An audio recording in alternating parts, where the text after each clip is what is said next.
I kept my hands in the industrial sink, scrubbing the same cast iron skillet for the third time, even as my brother signed the last page of Dad's will. The lawyers were talking, but all I could hear was the distant hum of the walk-in cooler and my own heartbeat pounding in my ears. 20 years I'd spent in this kitchen. 20 years, and all I was getting was a rusted food truck parked in the back alley. My name is Sofia Martinez, and 3 weeks ago, my father died of a heart attack in the middle of lunch service at his flagship restaurant in Manhattan. He was plating a dish when it happened. The doctors said he was dead before he hit the floor. Miguel Martinez, the man who came to America with nothing but a recipe book and a dream, built 5 successful restaurants from a single food truck. And now his empire was being divided between his 2 children. The conference room at Chen & Associates felt too cold, too sterile for something that was supposed to be about family. My brother Carlos sat across from me, his tailored suit probably costing more than I made in 2 months. He'd barely set foot in any of Dad's kitchens in the last decade, but somehow he looked completely comfortable sitting in this leather chair, like he belonged here, like he'd earned this. Attorney David Chen adjusted his glasses and continued reading from the document. To my son, Carlos Alberto Martinez, I leave my 4 restaurant properties: Martinez Cocina in the Upper West Side, La Mesa in Brooklyn, Sabor Latino in Queens, and Casa Martinez in the Bronx. Additionally, I leave him all associated business assets, vendor contracts, and expansion rights for any future locations. Carlos smiled. Not a warm smile. The kind of smile that said he'd been expecting exactly this. To my daughter, Sofia Elena Martinez, I leave the following: my original 1987 Chevrolet step van, currently serving as the Martinez family food truck, valued at approximately $30,000, along with my personal recipe collection and all contents of my home kitchen. The room went quiet. I could feel everyone's eyes on me, waiting for my reaction. I just nodded, keeping my face neutral. I wouldn't give Carlos the satisfaction of seeing me break down. That's it? Carlos laughed, actually laughed, in the middle of a legal reading. Dad left her a broken-down truck and some recipes? Jesus, Sofia. Maybe you can park it next to the dumpster behind Casa Martinez. At least then you'd still be close to a real restaurant. Carlos, Attorney Chen said sharply, but my brother waved him off. I'm just saying what everyone's thinking. Dad obviously knew who could actually handle running a business empire. No offense, sis, but following recipes and running a multi-million-dollar operation are 2 very different things. Maybe you can sell that truck on Craigslist. Get yourself a nice little nest egg. I stood up, picking up the small wooden box that contained Dad's recipes. It was heavier than I expected, worn smooth from years of Dad's hands opening and closing it. Are we done here? Attorney Chen glanced at some papers in front of him, then looked at me with something I couldn't quite read in his expression. Almost. There is one more thing. Sofia, your father left specific instructions that you're to receive a sealed letter, to be opened privately. It's in the box with the recipes. I felt the weight of the box again. There was definitely something else in there besides recipe cards. Great, Carlos said, standing and buttoning his jacket. More sentimental garbage. Look, Sofia, no hard feelings, okay? Dad did what he thought was best. You took care of him those last few years, and I'm sure he appreciated that. But business is business. I'll have my lawyer send you the details about clearing out your stuff from the apartments above the restaurants. You've got 60 days. 60 days. I lived in the small apartment above Martinez Cocina, the flagship restaurant where I'd worked as sous chef for the last 8 years, where I'd learned to make Dad's mole sauce from scratch, spending 3 days on a single batch, where I'd held his hand during the slow nights after Mom died, when he couldn't bear to go home to an empty house. I walked out of that office with my box of recipes and my pride, which was about all I had left. The food truck was worse than I remembered. I stood in the alley behind Casa Martinez, staring at the faded paint and the flat tire. The vinyl wrap that used to show Dad's smiling face had peeled away in strips, leaving behind sun-bleached metal. Inside, the equipment was ancient. A 2-burner stove, a small griddle, a mini fridge that wheezed when it ran. This was what Dad started with, back in 1987, before Carlos was even born. I climbed into the truck and sat in the driver's seat, setting the recipe box on the passenger side. The letter was there, just like Attorney Chen said, tucked between the recipe cards in a sealed envelope with my name written in Dad's distinctive handwriting. My hands shook as I opened it. My dearest Sofia, it began. If you're reading this, then I'm gone, and you're probably feeling hurt and confused right now. You're probably wondering why I gave everything to your brother and left you with so little. I need you to trust me, Misha. I need you to trust that I knew exactly what I was doing. These recipes aren't just instructions for making food. They're the soul of everything I built. Every dish in that box represents a memory, a struggle, a triumph. Your brother learned business from books. You learned craft from watching my hands, from tasting and adjusting, from understanding that food is love made tangible. The recipe box contains 30 years of my life's work. Some of those recipes I never wrote down anywhere else. Some of them I only taught to you. Carlos knows how to read a profit and loss statement, but you know why a customer comes back week after week. You understand what I understood. That's worth more than any property. I'm also including the title and registration for the truck. I've had it completely restored mechanically, even though it doesn't look like much. The engine is new, the generator works, all the health permits are current and in your name. Everything you need to start over, just like I did. There's one more thing in this box, Sophia. At the bottom, under the false floor, trust yourself, mija. Trust your craft, and trust that I loved you more than anything in this world. You are my legacy, not the buildings. With all my love, Papa. I read the letter 3 times before my vision cleared enough to see properly. At the bottom of the recipe box, just like Dad said, there was a false bottom. I lifted it carefully and found another envelope, this one thick with papers. Inside was a contract, signed and notarized. The language was legal and dense, but as I read through it, my heart started pounding. Dad had set up a trust 6 months before he died. The trust owned the actual real estate beneath all 5 restaurants. Carlos had inherited the businesses, the operations, the vendor contracts. But Dad's will had a clause I hadn't heard in that conference room. After 5 years, if Carlos couldn't maintain the restaurants at a 4-star rating or better, or if any of them failed health inspections, or if customer satisfaction dropped below 85%, the properties would transfer to me. The businesses would be his, but he'd have to lease the land from me. And there was more. Dad had filed something with an organization called the James Beard Foundation, nominating me for their Rising Star Chef Award, based on my work maintaining the authentic quality of his recipes over the years. The nomination had been submitted 2 months before he died. I sat in that truck until the sun went down, holding my father's letter and understanding what he'd done. He hadn't given Carlos everything. He'd given Carlos a test, and he'd given me the tools to build something real. The next morning, I started working on the truck. I used my savings to get the exterior professionally painted. Not fancy, just clean. Classic red and gold, with simple lettering. Martina's Original, Sophia's Kitchen. No pictures, no gimmicks. Just the food. I spent 2 weeks testing recipes from Dad's box, perfecting each one, making sure I could execute them in the tiny space of the truck with limited equipment. The mole sauce that took 3 days in a full kitchen, I figured out how to make it in advance, in my apartment, storing it in the truck's cooler. Dad's famous tamales, I could wrap them in my sleep. I parked the truck in the East Village, near Washington Square Park. First day, I sold maybe 20 plates. Second day, 40. By the end of the first week, there was a line. It wasn't the fancy plating you'd get in a restaurant. It was food served in compostable containers with plastic forks. But it was Dad's food, made exactly the way he taught me, and people could taste the difference. I saw Carlos twice during those first few months. Once, he drove past in his new BMW, barely glancing at the truck. The second time, he actually stopped, rolling down his window to yell, "Looking good, sis! Playing with your toy kitchen." Then he drove off laughing. I didn't respond. I just kept cooking. By month 3, I had regular customers who came every day. A food blogger found me and wrote a review that went viral. "This is what food truck cuisine should be," she wrote. "No fusion gimmicks, no Instagram bait nonsense. Just perfect, soul-deep cooking that tastes like someone's grandmother made it with love. Sofia Martinez is the real deal." The line got longer. Meanwhile, I started hearing things about Carlos's restaurants. Nothing concrete at first, just whispers. A friend who worked as a server at La Mesa told me Carlos had fired the head chef Dad trained for 20 years and replaced him with someone cheaper. Another friend mentioned that Casa Martinez had started using pre-made sauces to cut costs. I didn't say anything. It wasn't my business anymore.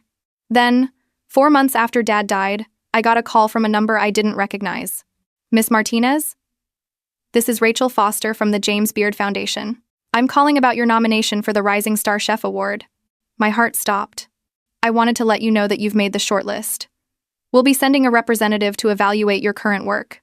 I understand you're operating a food truck right now?" "Yes," I managed to say. "In the East Village." "Perfect. Will be by this Friday. Just cook what you normally cook. We want to see authentic preparation and technique. Your father's nomination letter was very moving, by the way. He clearly believed in you deeply. I spent the next 3 days in a state of controlled panic. I tested every recipe twice. I sourced the best ingredients I could afford.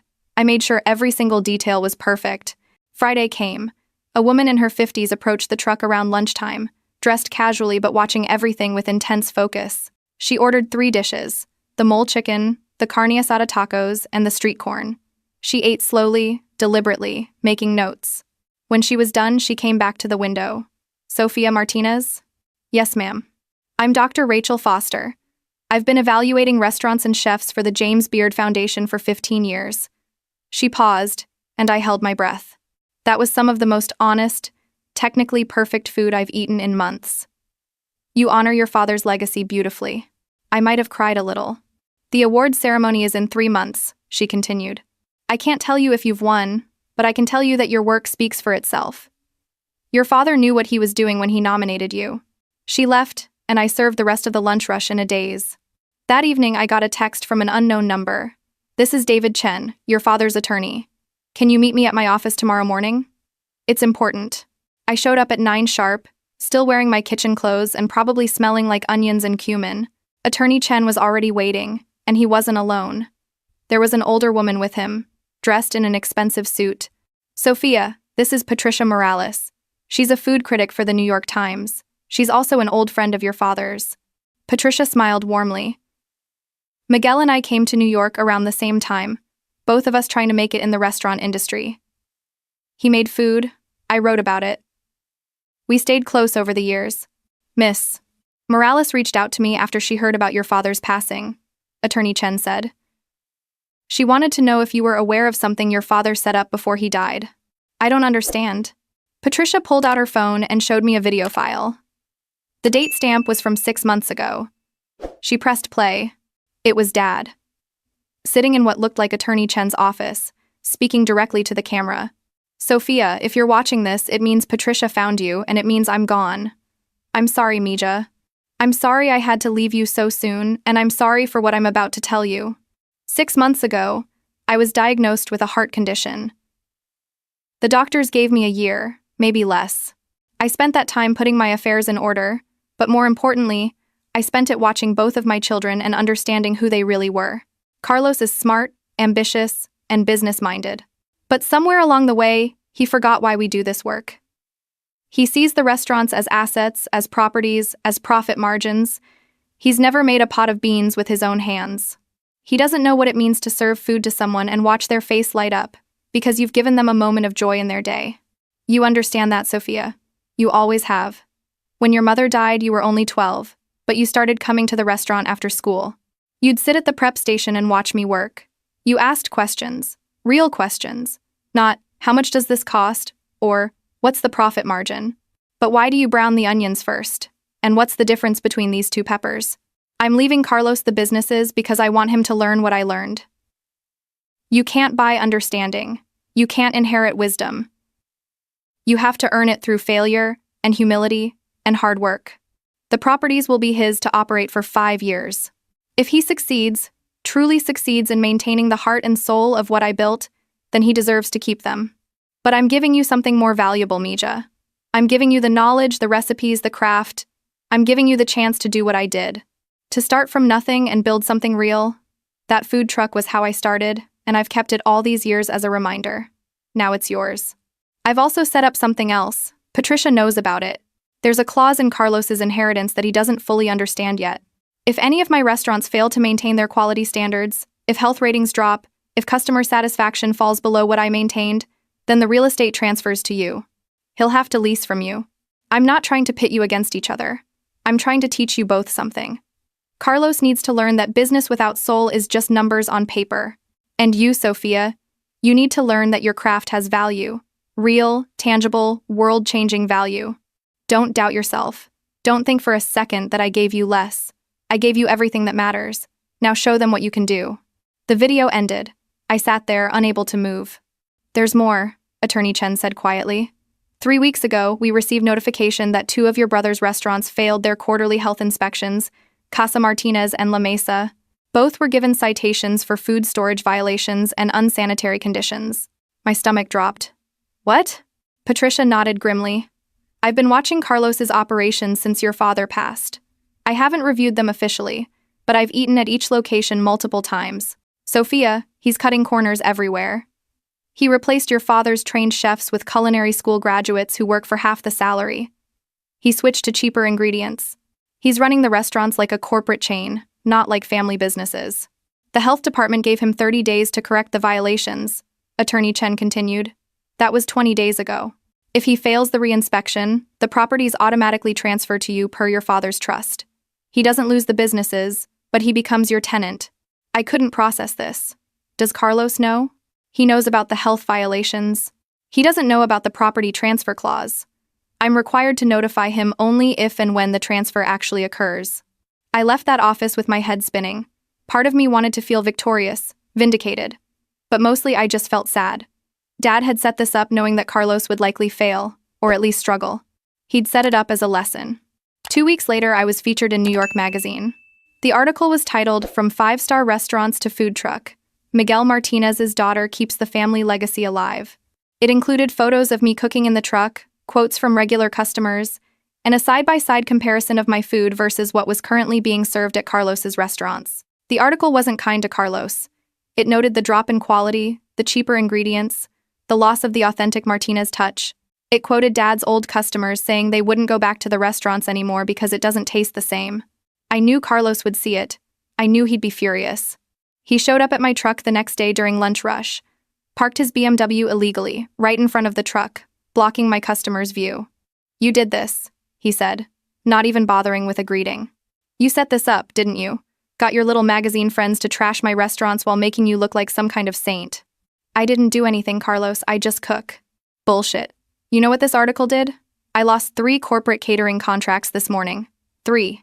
Because some hipster writer decided to romanticize your little food truck fantasy while making me look like I'm ruining Dad's legacy." "Are you?" I asked quietly. "Ruining his legacy?" He stared at me, his face red. "I'm running businesses, Sophia, real businesses, not playing around in a truck selling $20 plates of food. I have overhead, payroll, insurance, rent. I have to make decisions that maximize profit. That's how the real world works. Dad made profit without compromising quality. Dad was lucky. He built these places when rent was cheap, and people actually cared about authentic food. Now it's all about Instagram and Yelp reviews and food bloggers who think they're experts because they watch some cooking show. I'm adapting to the market. By failing health inspections?" His jaw tightened. "That was a mistake. We had a new manager who didn't follow protocol. It's been corrected." "Has it?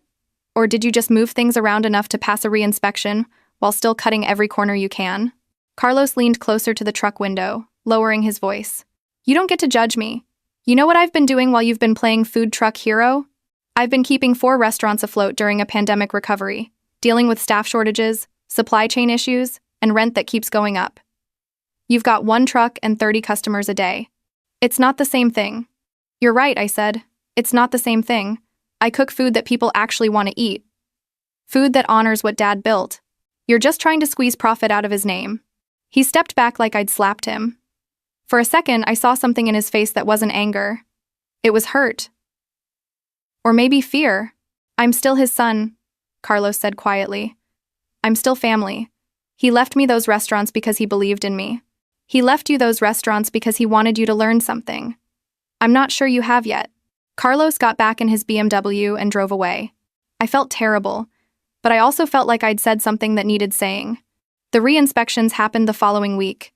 I heard through the restaurant industry grapevine, which moves faster than any social media, that Casa Martinez passed by the narrowest possible margin. La Mesa failed again. Attorney Chen called me the day after. "Sophia, we need to meet. There are documents you need to sign." The property transfer was automatic, written right into Dad's trust. La Mesa's repeated health violations triggered the clause. The building in Brooklyn, worth approximately $3 million, was now mine. Carlos could continue to operate the restaurant, but he'd be leasing from me. I sat in Attorney Chen's office, staring at the papers. "I don't want to take anything from him." "You're not taking anything. This is what your father set up. And Sophia, there's something else you should know. Your brother has been trying to sell Casa Martinez. He's been meeting with corporate buyers, chain restaurant groups. He wants out. My head snapped up. He's selling Dad's flagship restaurant? He's trying to. The problem is, he doesn't actually own the real estate. He owns the business, the name, the operations. But per your father's trust, all 5 properties are held separately. He can sell the business assets, but whoever buys them would need to negotiate a lease, and the trust gives you right of first refusal on any sale. This was getting complicated. What does that mean? It means if Carlos wants to sell any of the restaurants as a business, you have the right to buy them first before anyone else. And if you don't want to buy them, you can refuse to lease the property to whoever does buy them. Essentially, your father gave you veto power. I thought about Dad's video, his words about teaching us both lessons. Attorney Chen, what happens if I refuse to lease the properties to anyone but Carlos? He smiled slightly. Then Carlos would have to keep operating the restaurants himself. He couldn't sell to a corporate chain or walk away. He'd be stuck running the businesses his father left him. Dad trapped him. Your father ensured that his restaurants would either remain in family hands or close. Yes. I signed the papers for the La Mesa property transfer.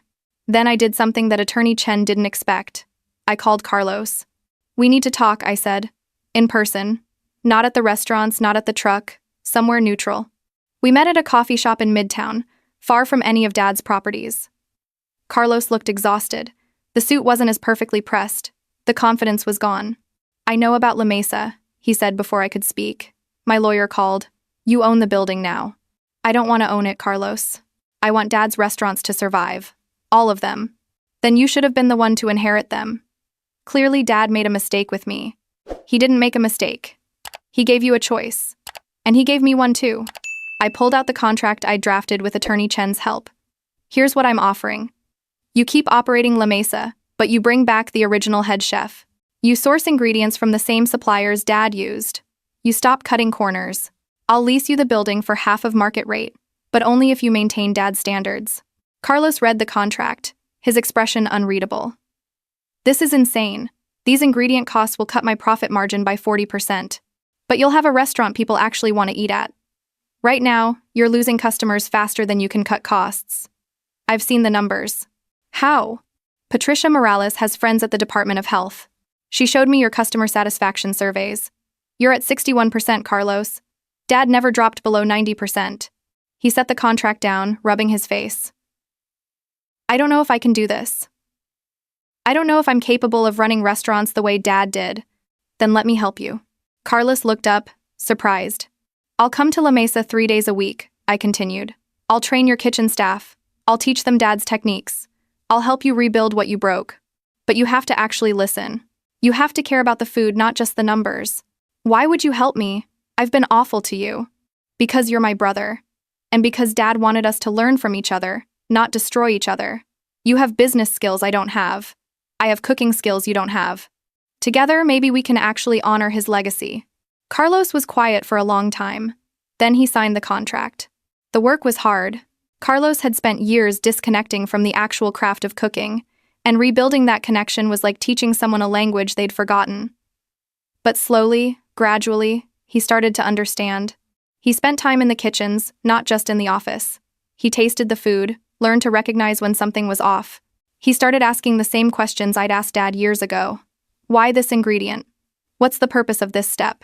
3 months later, La Mesa passed its health inspection with flying colors. 4 months after that, customer satisfaction was back up to 82%. Carlos was still making profit, just not as much as he wanted. But the restaurant was alive again. The James Beard Foundation announcement came on a Tuesday morning. I was prepping for lunch service when my phone rang. I almost didn't answer, but I saw Patricia Morales' name on the screen. Turn on your phone's internet, she said. Check the foundation's website. I did, my hands shaking. There, on the front page. Rising Star Chef Award, Sofia Martinez. I won. Dad nominated me, and I won. The awards ceremony was in Chicago. Carlos paid for my plane ticket and hotel room. It's only fair, he said. This is your moment. Dad would have wanted you to enjoy it. At the ceremony, when they called my name, I walked up to accept the award thinking about Dad, about the food truck he started in, about the recipes he taught me, about the legacy that wasn't buildings or businesses, but knowledge and love and craft. In my acceptance speech, I talked about Dad, about learning to cook in his kitchens, about understanding that food is how we show love to strangers. I also talked about Carlos, about how we'd both learned hard lessons about what really matters. After the ceremony, Carlos found me at the reception. "I'm proud of you," he said. "I should have said that a long time ago." "I'm proud of you too. You're learning." "I have a proposition," Carlos said. "I want to expand, but do it right this time. Open a 6 Martinez location, but base it on what you're doing with the truck. Smaller menu, focus on quality, casual atmosphere. I handle the business side, you handle the kitchen. 50-50 partnership. What do you think?" I thought about Dad's video, about him saying he wanted us to learn from each other, about how he'd set this all up not to divide us, but to force us to find our way back together. "I think Dad would like that," I said. A year later, Martinez Original opened in the West Village. Not a food truck anymore, but not a traditional restaurant either. A hybrid space that honored where Dad started and where his food evolved. Carlos managed the business, but he also worked the front of house sometimes, talking to customers, learning their names. I ran the kitchen, training a new generation of cooks in Dad's techniques. The food truck still operates 3 days a week, now run by Elena, one of my apprentices. The line is still around the block. Both La Mesa and Casa Martinez are thriving again. Carlos brought back quality, and customers responded. He's not making as much profit as he dreamed of, but he's making enough. And more importantly, he's making food that matters. I kept Dad's recipe box in my apartment, but I made copies of every recipe. Some I taught to Carlos, some to Elena, some to the new chefs we hired. The knowledge spreads, just like Dad intended. On the anniversary of Dad's death, Carlos and I closed all the restaurants for a private family dinner. Just us, the staff who'd been with Dad for decades, and a few close friends. We cooked together, Carlos and I, working side by side in Martinez Cucina's kitchen. He made the rice and beans, I made the mole sauce. It took 3 days to prepare, just like Dad taught me. As we served the meal, I thought about everything that had happened, about how close we'd come to losing everything, about how Dad's complicated plan, his test, his trap, his gift, had forced both of us to become better than we were. "You know," Carlos said, raising his glass, "I used to think Dad was cruel for what he did, giving me the restaurants but making success so hard, making me dependent on you for the properties, setting up all these conditions and clauses. And now?" I asked. "Now I think he was the smartest man I ever knew. He knew I'd fail if I tried to do it alone. He knew you'd succeed if you had the chance to prove yourself. He set it up so we'd have to work together to save his legacy." I raised my glass too. To Dad, who taught us that inheritance isn't about what you own, it's about what you know and who you become. To Dad, Carlos echoed. We drank, and then we served food to people we loved, in a restaurant built by a man who understood that this, right here, was what mattered. Not the buildings or the bank accounts or the business plans. The food, the family, the craft passed from one generation to the next. The recipe box sits on a shelf in my apartment now, next to my James Beard Award. Sometimes I take it down and read Dad's notes in the margins of his recipes. Little comments like, "Add more cumin if using chicken," or "This one was your mother's favorite," or "Sophia mastered this sauce when she was 16. That's my inheritance. Not property or profit, but knowledge and love, and the understanding that the most valuable things in life can't be bought or sold. They can only be learned, practiced, perfected, and passed on. And that's a legacy worth more than any restaurant empire.